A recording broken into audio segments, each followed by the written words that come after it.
it's, I said I appreciate being away. I appreciate what the Lord's opening up for us, because it's really, when I'm gone, we're all gone with me. And, so I get to carry you guys and carry what we do here, and people are wanting it and they're asking about it, and it's fun to go and give it away. The downside to that is, I step into situations in a different context, and so because of the role that I'm in now, oftentimes it's not just get up and give a sermon and have a fun time, but there's interactions with people, and sometimes it's setting some things, correcting some things. The first church I was at, on the first weekend on a Saturday, there was some issues with some intercessors that I really didn't know I was stepping into it. The pastor just asked me to talk about prayer at the house, and that's all I was doing, except one lady wasn't happy with that. And but we worked through it, and it improved. She just didn't show up for any of the meetings. She's a dear lady, and I think if she'll give room, she can really step into what God's got for her. But she's just got some old wineskin stuff that's kicking around and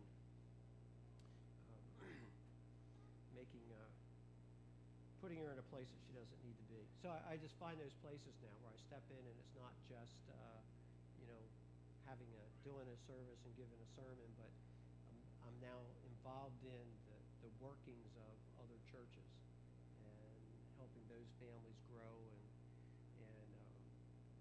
so that's probably, of the various things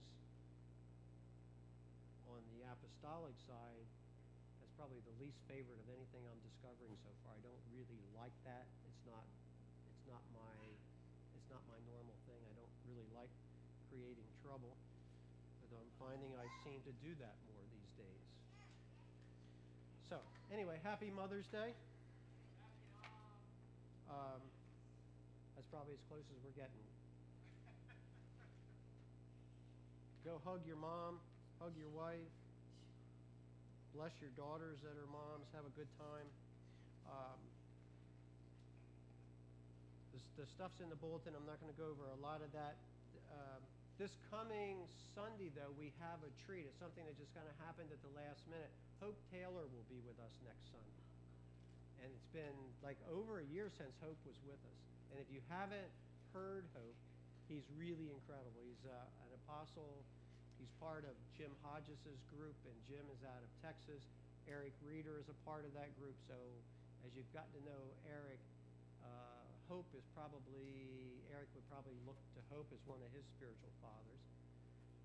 He also is really involved with I forget what exactly it's called, but it's something embassy in Washington, D.C. One of Hope's desires is to raise up another generation of believers that have an interest in politics, that want to be involved from a kingdom perspective in the political world. So he's training people and doing some really amazing stuff. He's got some real influence in Washington, been there for a while, and Hope will be with us next week. I'm just delighted that can happen. Next weekend, also over to Church of the King in Easton. There, Hope and Jim Hodges and some others will be there Friday night and Saturday. Saturday is the March for Jesus, and Friday night is John will be teaching on tongues again. It'll be kind of the impartation. It'll be the 17th, right? I think I'm on the right week. And then the week after that, the 22nd and 24th, men, if you're going with us down to the Outer Banks for the men's retreat, you need to get that registered and let Teddy McNamara know. And if you don't know Teddy, then let me know. Teddy's kind of spearheading this, but we got to set up the carpool stuff. We'll be going down Friday and coming back Sunday afternoon. So it's a full weekend. We're down with the folks at Liberty, John Hobbs, and those guys. It's going to be just a real fun time.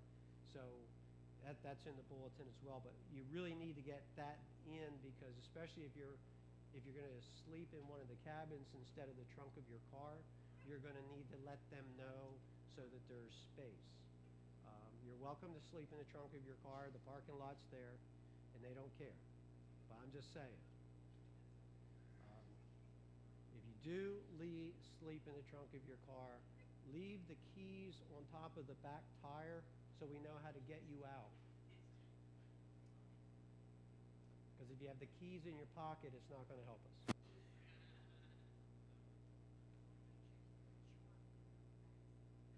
Because we're men. Okay, we're gonna receive an offering. It's just time to sow. You know, we continue to see God. You know, we came to you guys back in, I don't know, January or whatever, and we talked about kind of where we saw things at the moment and what we were believing for and praying for, and things are really turning around. You guys and your giving, your generosity, those that are giving online. Different people ask from time to time, if you want to give online, just go to the donate button on the website, click it, and it'll just fill in the blanks, and you can give. We appreciate those that do that. But we are turning the corner, and that's a good thing. And we just appreciate everybody's faithfulness.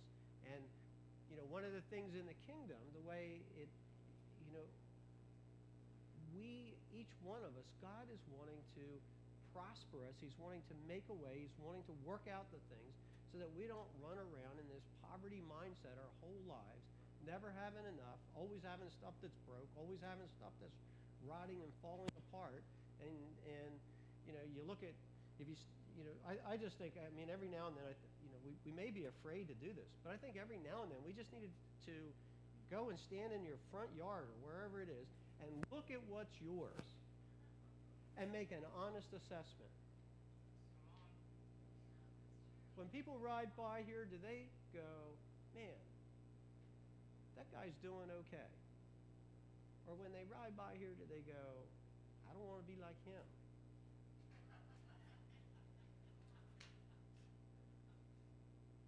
And I think if my honest answer is the second, then I need to really sit down with my Heavenly Father and go, what's the deal?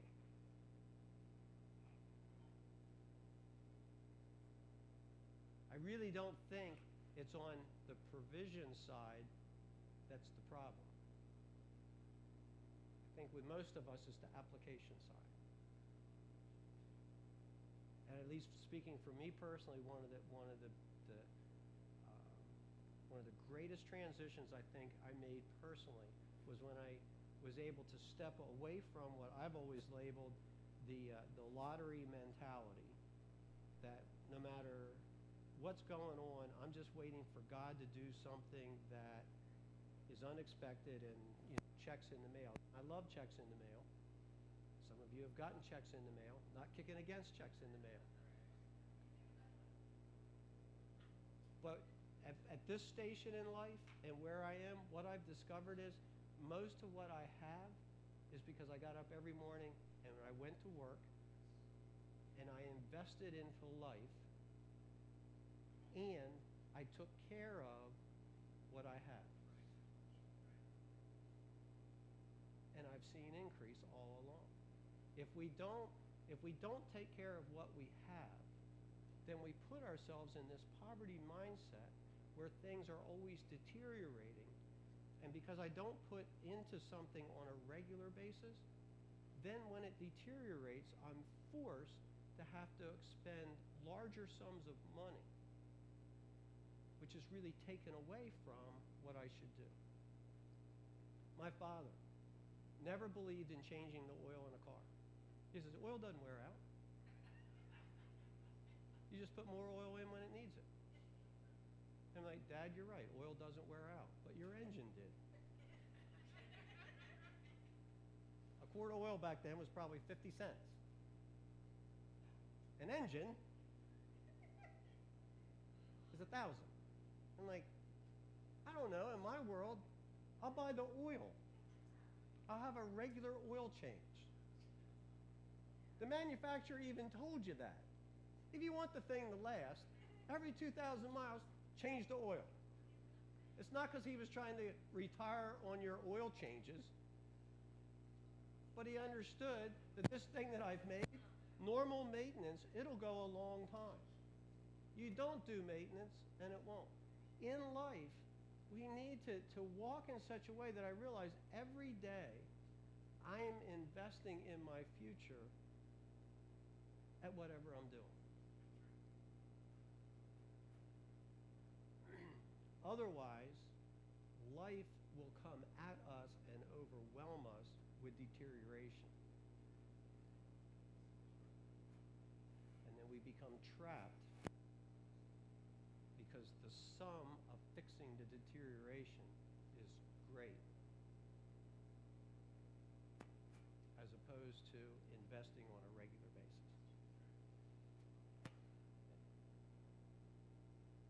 I hate cutting my grass every week. I only cut it every 2 months. And you replace all the belts on your mower, and on and on and on it goes. Why don't you just cut your grass on a regular basis? Besides that, it looks better. Yeah, and it's fun, at least for me. It's my place of relaxing. So today, as we sow in, I'm just saying that, and as we're sowing in, what I want us to be as we start to, is for us to realize that as a group of people, as a community of believers, that every day we are investing in the future, or we should be. Because if I'm not investing in the future, then I'm taking from the future.